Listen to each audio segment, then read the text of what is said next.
Welcome back to Quantum Conversations. My name is Sarah, and today my co-host Carrie Bennett and I are going to be making these complex topics of quantum biology and circadian biology understandable to the everyday person.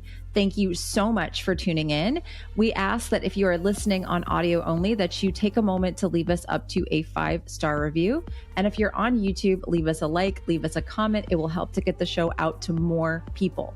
And before we jump into today's topic, just a quick reminder to head down to the show notes and check out my free resources as well as Carrie's free resources. We also do have courses on a variety of topics. If you are hoping to dive deeper, Carrie and I both have practitioner courses available as well for anyone who wants to begin to bring these topics to their clients and help them to implement these strategies into their daily lives. So check those out. We also have a co-taught course called Quantum Fertility that is available that allows people and practitioners to work on their fertility using these principles of quantum biology and circadian biology. Again, thank you so much for listening or watching today's show, whichever one you are doing. And let's go ahead and jump into it now.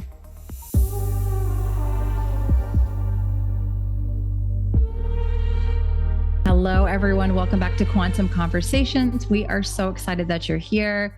And I thought we could talk about hormone replacement therapy because I've got a post on Instagram that has been getting a lot of attention. And so it seems like it's a hot topic for my audience. And I'm sure Carrie's audience, there's some overlap there. So where do you want to start? Well, I love it. I think hormone replacement, it is a hot topic. People are curious about it. People want to feel more youthful into longevity. And we're hearing that hormone replacement could be a way to do so. But let's first give the basics of how hormones are made. We're specifically talking about the sex hormone or steroid hormone pathway and how, so I think it's important for people to realize that pathway and how that involves light and morning light. And so what that looks like, right? We've got various organs in which the hormones are made. For example, the adrenal glands can make hormones. The reproductive organs can make these hormones. And so what happens upon the signal of morning light, the mitochondria in those organs starts to produce a master steroid or sex hormone called pregnenolone. It's the top of the cascade. It literally it converts cortisol into pregnenolone, and pregnenolone then gets divvied up into all the hormones of, I would say, fertility and survival, including that natural surge of cortisol in the morning that signals a healthy circadian rhythm, almost like it activates various pathways in the HPA axis, the hypothalamic pituitary adrenal axis, which basically tells you the day has started. And if you're missing out on that morning light, or if you're surrounding yourself with scarcity or threat signals, I don't care what hormone replacement you do. You're not necessarily taking advantage or maximizing and optimizing the endogenous production, which was me. That was my adrenal fatigue story, right? I hadn't seen a sunrise to save my life. I hadn't seen bright light to save my life. It's like dim light when I'm getting ready in the morning at 4:30 to get into the gym. Yes, overhead light, but you know this with your app. That light is nowhere near the same in terms of brightness and the correct blend of light in order to signal the correct cortisol release.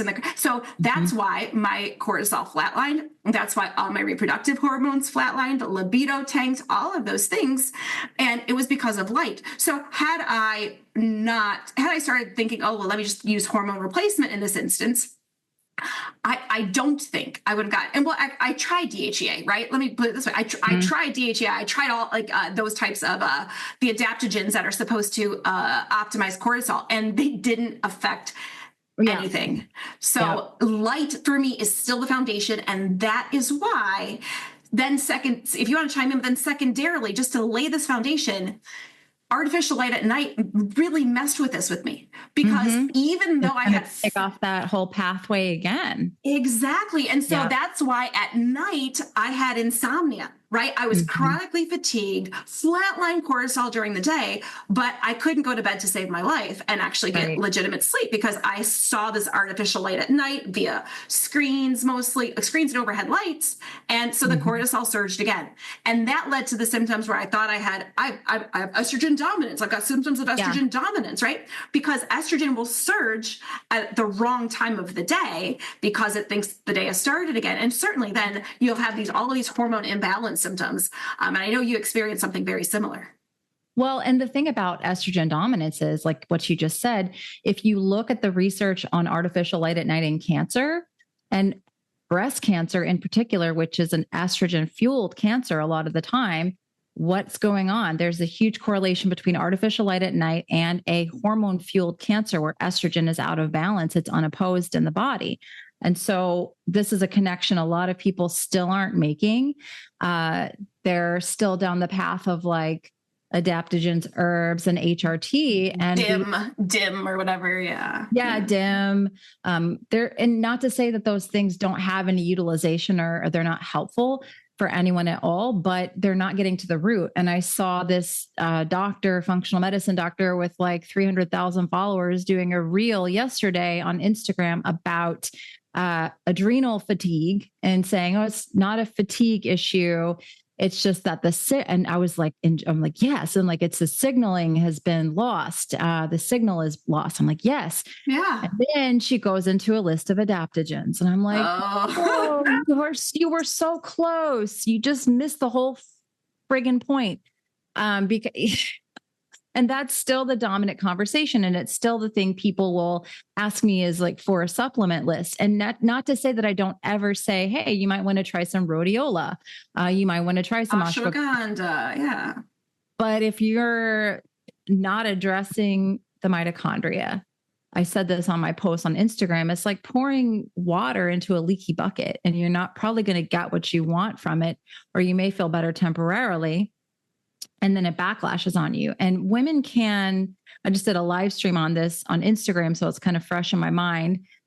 You know, women are posting on social media more and more about perimenopause. It's a big, big thing. And overall, I think it's a good thing that there's more awareness around this because I think women have been like, what the hell is wrong with me? Why is my body going through this? It's like a reverse puberty, and it is a real thing. But what's the whole conversation is skewed towards everyone eats HRT. I'm seeing women in their 30s now being like, my doctor says I'm in early perimenopause. I'm like, what happens in your early 30s and even late 20s? Women are saying, oh, I'm in early perimenopause. No, my friend, you have put yourself into such a cortisol dominant state that you have flatlined your hormones. It does not mean that you're in early perimenopause, so to speak. It means that your body thinks you are in a very dangerous situation and has decided to shut down hormone production prematurely. But it doesn't mean necessarily that you have to diagnose yourself or put yourself in a certain class, you know? So the conversation, like I said, I think it's positive overall that we're giving an awareness to women who are struggling at this point in their life, but we're still not supporting women where they need to be supported, which is with lifestyle and light first before seeking out alternative therapies. Yeah, it's like almost like, yes, it's good to have the awareness and it's good to have more support and the conversation and to not have stigma behind it. But perimenopause at late 20s is not normal. So we can't normalize these things, right? We have to say it's happening. So what can we do to work with it? And you're exactly right. There's a lot of the light is so likely with these individuals. It is they're not getting the pregnenolone stimulation in the morning, the cortisol stimulation in the morning, and they're getting the artificial light at night. And then in conjunction with that, like you said, when the body doesn't know the time of day, plus maybe you're incorporating fasting or there's toxin exposure, there's a lot of scarcity or survival threats. And blood sugar swings and spikes. Exactly. That can create a pregnenolone steal also. So there you've got pregnenolone again going down the cortisol pathway, shunting away from creating these other hormones because your blood sugar is swinging and spiking all over the place and you're not metabolically flexible. Your body can't tap into its own stored energy for fuel. And so that's another danger signal for the body to create hormonal dysregulation. So HRT is not going to fix your blood sugar.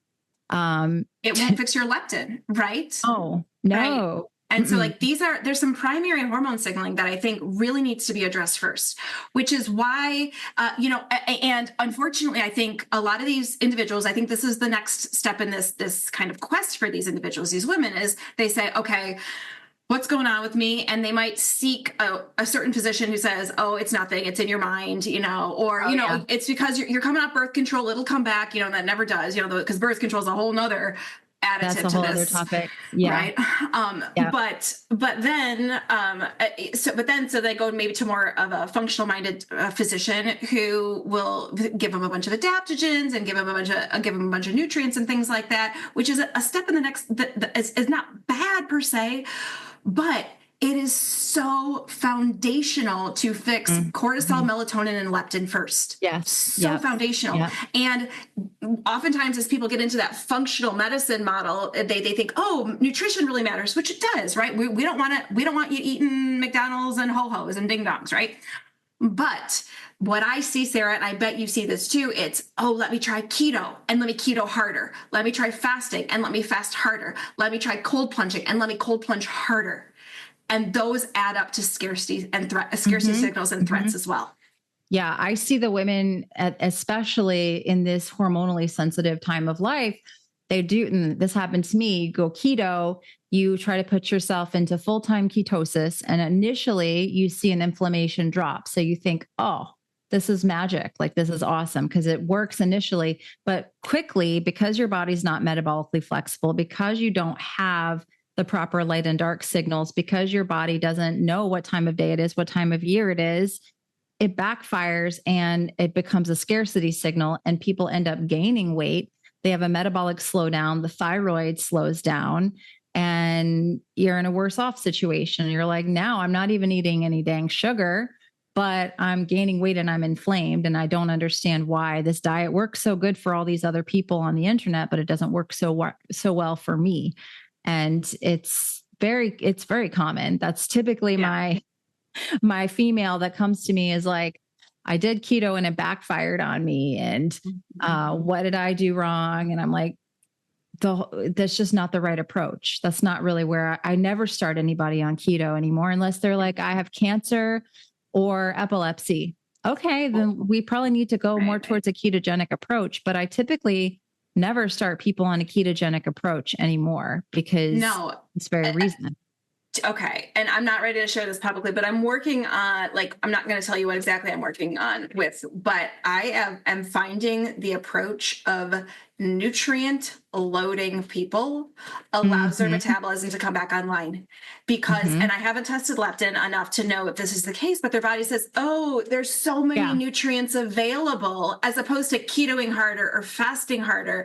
And oftentimes with that, I don't know, there is sometimes a demographic that I see where it's like, well, they're exercising super hard too. And they're, they're doing more of a perfectionist mindset.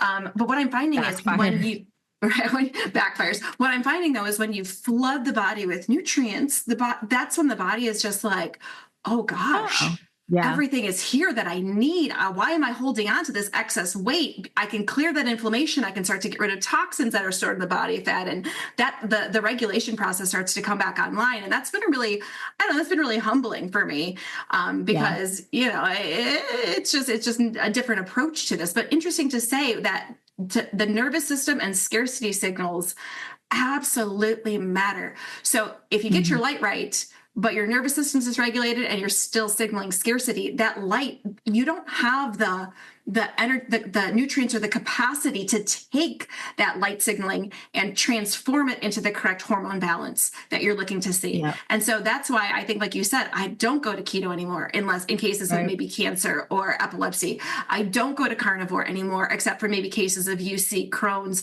excessive gut inflammation. And in other words, my main question for clients is, what nutritious foods do you crave right now?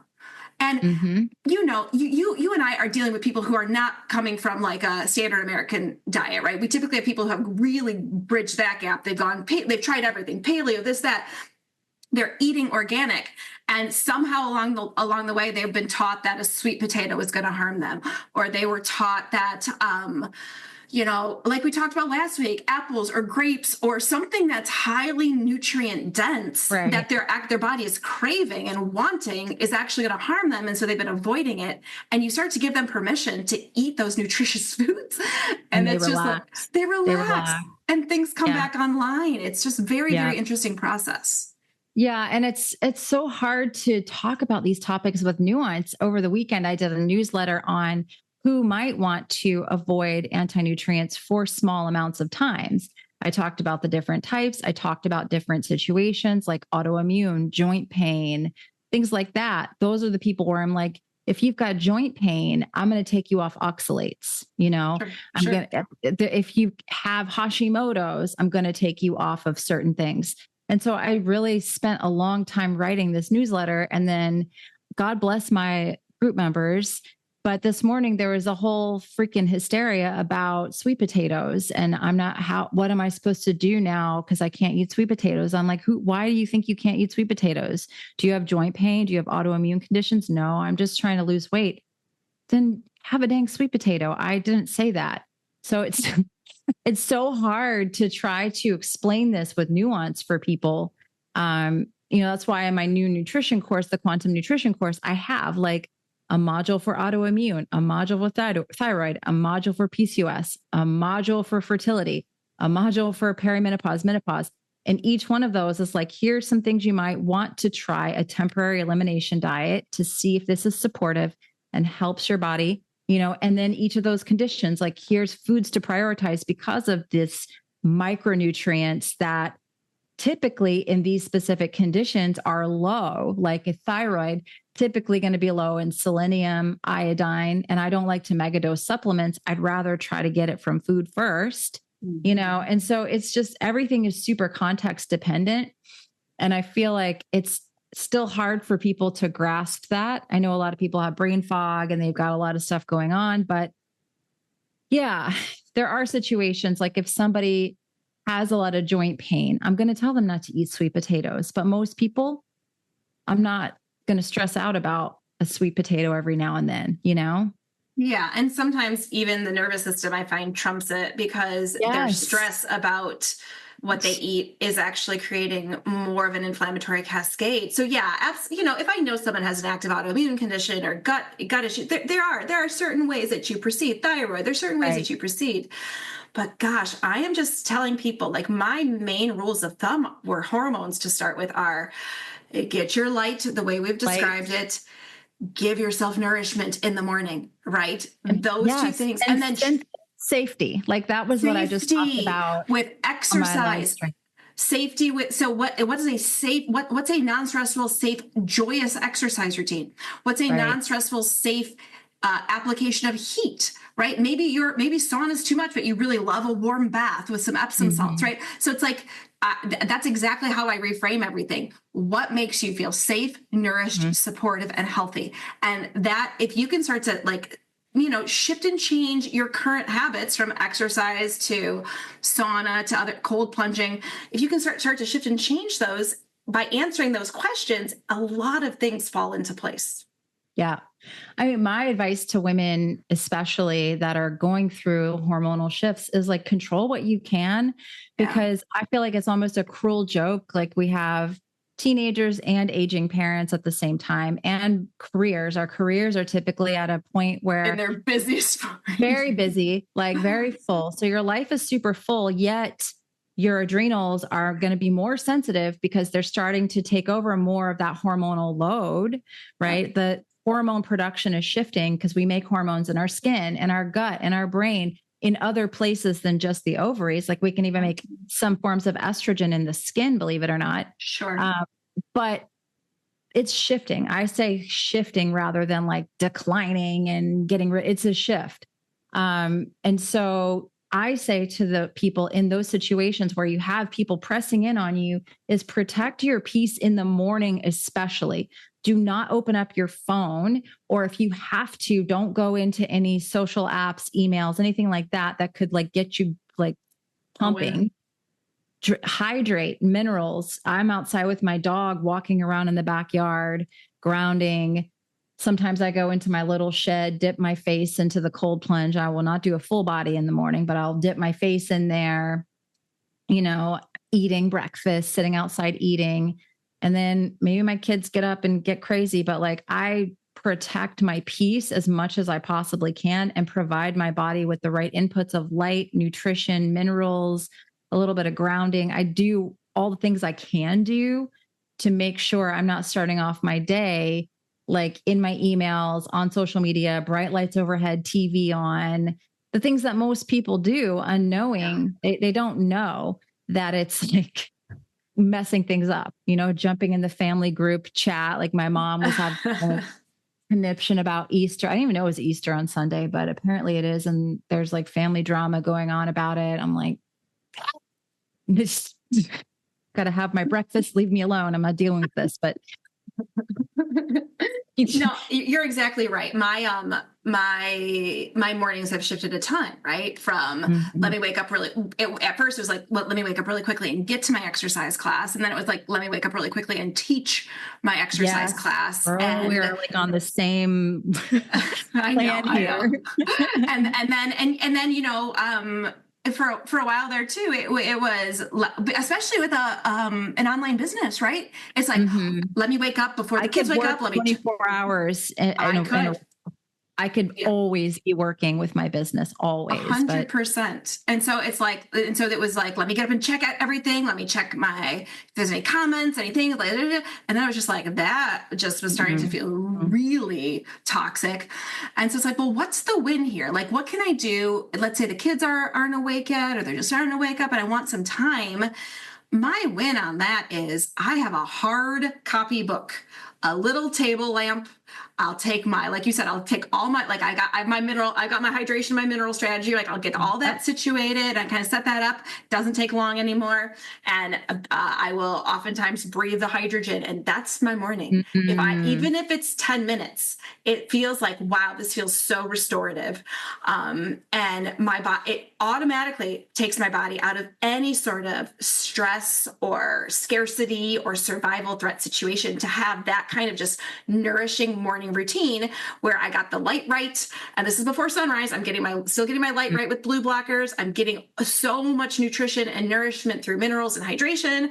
And I'm doing something that feels mentally rewarding without being stressful. So we are recording this around spring, summertime. And there's one thing that I always take with me on all trips, and it is the Bond Charge mini panel.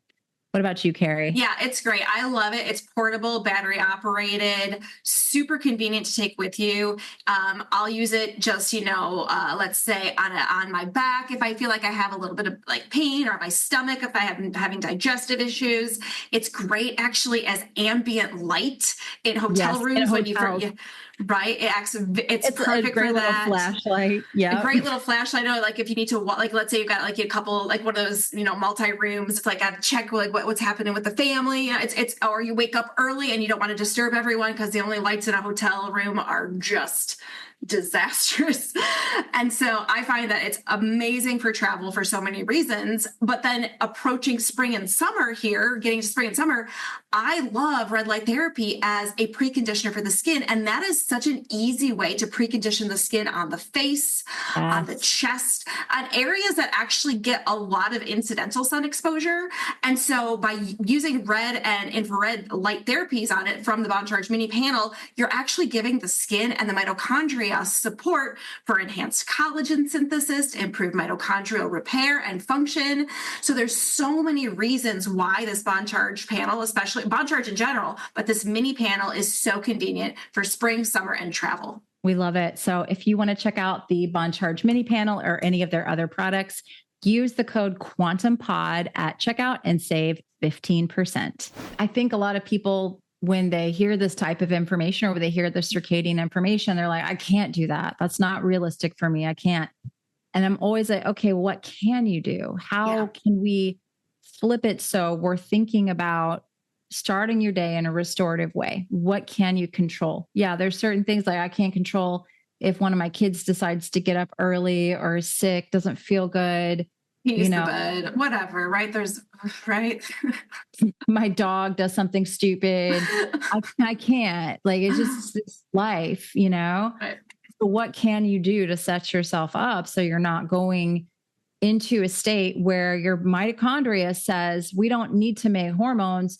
This woman needs cortisol. This woman needs energy. Like we're definitely not making any hormones today because she's obviously in a state where threat. Right. So we have to, like, instead of thinking that an adaptogen or some sort of other thing is going to flip this for us, we have to make the necessary changes ourselves.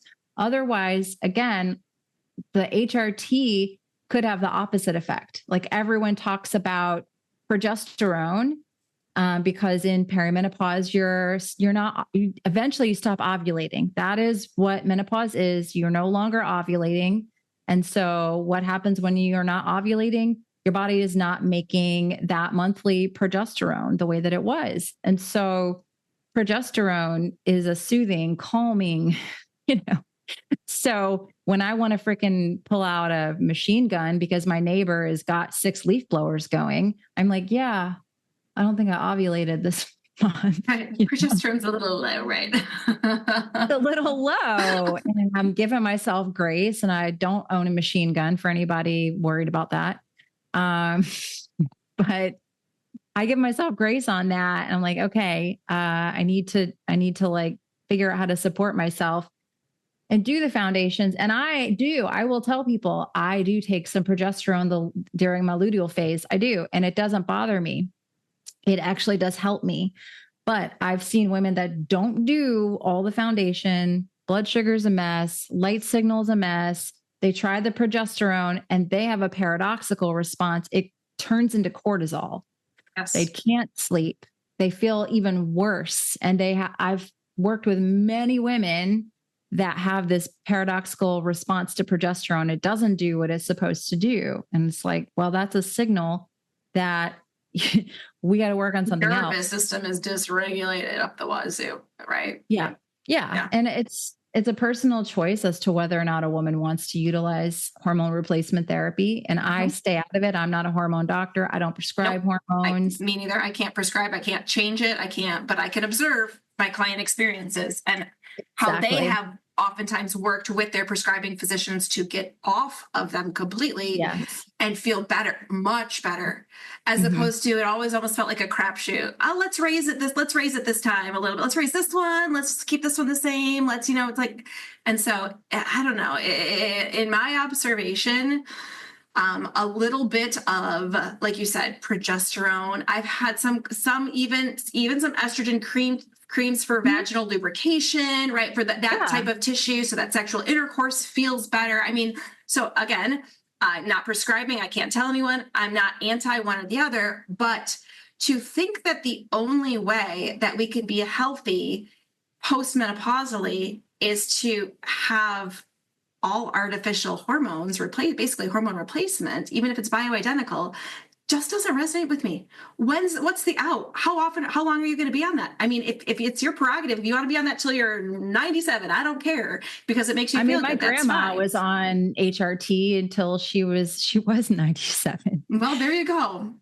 And she swore by it, so yeah, you do, but you do most of the time have to, like, I think you have to stay on them. I've seen a lot of women get off of them. They've come to quantum, they've come to doing all these things, and they don't like how they feel on them. And they come off, they feel better. But again, I think everyone needs to kind of do their own research and have full informed consent on the topic, because there's kind of almost a backlash now. For many years, it was like hormones are dangerous. And now there's a backlash and everyone's like, they're everything. It's the solution. If you can't lose weight, you need to go on estrogen because estrogen is what helps with insulin sensitivity. And, there is not a nuance. The conversation is lacking this baseline level of support that you and I are talking about. And I think nuance for the individual and the choices that individual wants to make for themselves, Yeah, absolutely. And just because your friend has one experience with HRT, a certain type, like you can share your client's experience if you want to, Sarah. But just because your friend says, "Oh, I took X or Y or Z or all of them, and I feel this," doesn't translate to you, right? That's where No. there's so much of Oh, a case by case individual evaluation that needs to be done. yeah. I had a client over the summer and she had a friend of hers come over and was all hyping her up about testosterone. They're like mid 40s ladies. And she's like, oh my gosh, I got my libido back. I feel amazing. I'm building muscle in the gym again. Testosterone is like amazing. Client decided, okay, I'm going to try this out. And very quickly went into like, even on a very small dose, was taking like half the prescribed dose, went into like rage, insomnia, sensitive teeth, just like all these crazy side effects. And then when she came off of it, had severe headaches for about 3 months and tinnitus for about 3 months. It wasn't a quick, like, I'm off of this and I'm done. 3 months of constant tinnitus and constant headaches because I think that it tanked out her estrogen. Yeah, sure, So, sure. I mean, and so that's the thing, right? Like, and that's why that's why we're boring, because we say you are your own person, you are your own N mhm, equals one. And when you hear information, filter it through what you might want to try, what resonates with you, and be aware of if something isn't working for you because you're not feeling better or you're not getting the type of symptom support or health, improvements that you were expecting. It's not because you necessarily need to HRT harder or you need to keto harder or you need to exercise harder. mhm. It's because maybe that's not the correct modality for you. Yeah.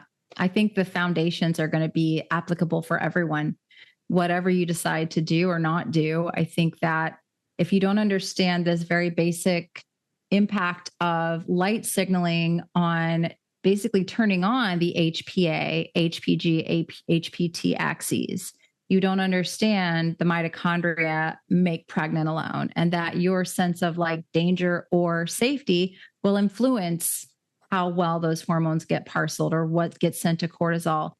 These very basic things are so crucial no matter what you decide. And now, no matter if you're in your 20s, 30s, 50s, beyond, it's always going to be foundation. It's always going to be important. And I think, again, just learning, having a full conversation about these topics and informed consent is the name of the game. Like, don't just go with somebody who's like standing on top of a mountain preaching, even if it's a friend of yours who this changed her life. It may not be the same in your body. Everyone has biological differences that you kind of don't know until you play around with it, right?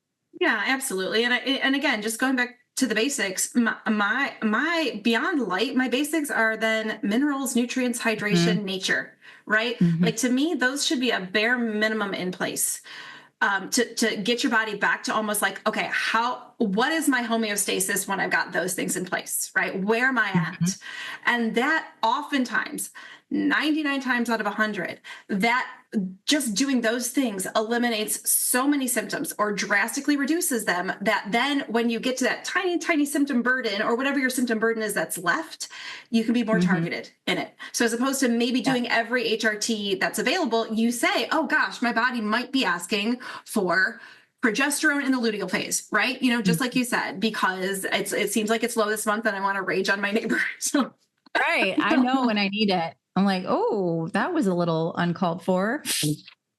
but what's cool about knowing hormones, and this is the other thing too, right? I do believe education and knowledge is empowering, because if you look at a hormone chart and you're like, oh, this one surges during the follicular phase, or these are what's happening, this is what's supposed to elevate during the luteal phase. And if they're not following those different types of patterns, you can say, well, what is a symptom? What are symptoms of low progesterone? I can't sleep, I'm anxious, I'm mad about everything, I'm more easily Mhm. irritated, I can't find calm and peace. And then it helps me, like, it's not like what's wrong with me, it's, oh gosh, I think this is what's happening, what can I do to support that next month? Right. Right.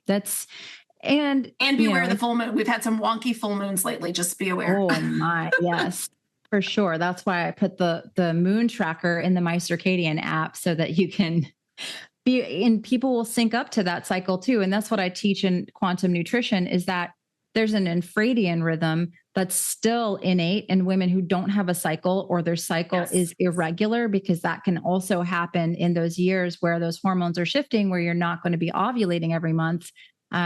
You still have an infradian rhythm that you can kind of catch and follow, but you have to slow down and be a little bit more intuitive and understand what to look for to see where you're synced up. So my big clue on that one for me, but I mean, I typically ovulate new, bleed on the full. I'm sorry, ovulate full, bleed on the new, but that's what I do right now. But what I notice leading up to ovulation is, in terms of, there's an increase in libido, vaginal fluid changes, but it's like, if I get two nights of sleep in a row, I'm like, my sleep was a little lighter. Like I had a little bit like I was more easily awoken during nighttime. And then I'm like, then I look outside, I'm like, oh, of course, that explains it perfectly well, right? That we're coming up to the full moon. And so that's one of the ones that I key in on people who are not ovulating. It's, how do you sleep in those 4 or so days leading up to the full moon? And if you're getting some fragmented sleep,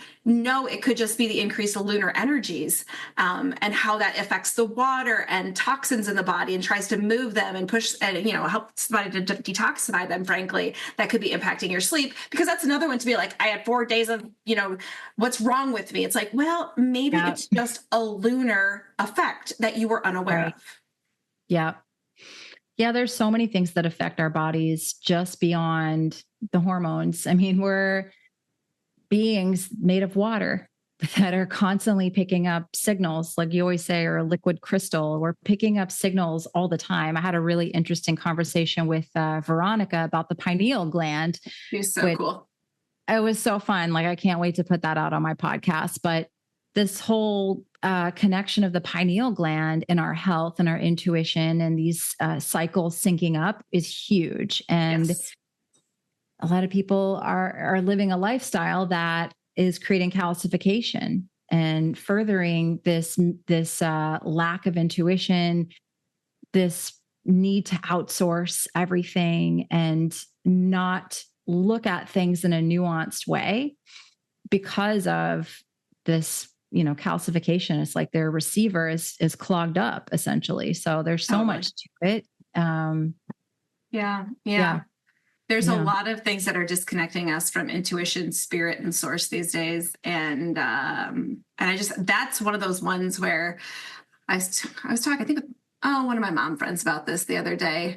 One of the one mom friends on the planet that I can talk to this.